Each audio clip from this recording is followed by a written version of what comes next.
सर्वांना माझा नमस्कार. माझे नाव स्वरूप योगेश्वर दुकडे. मी आता दुसरीत शिकतो. मी आज तुम्हाला स्वातंत्र्य दिनाबद्दल 2-3 शब्द सांगणार आहे. ते तुम्ही शांत चित्ताने ऐकावे अशी माझी नम्र विनंती.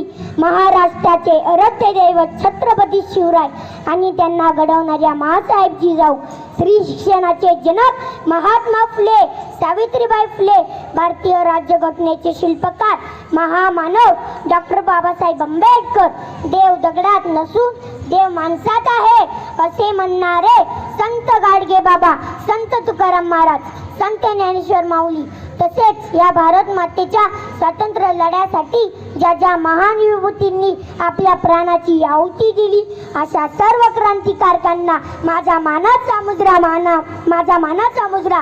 आज 15 ऑगस्ट आपण भारताचा 78वा स्वातंत्र्य दिन साजरा करीत आहोत.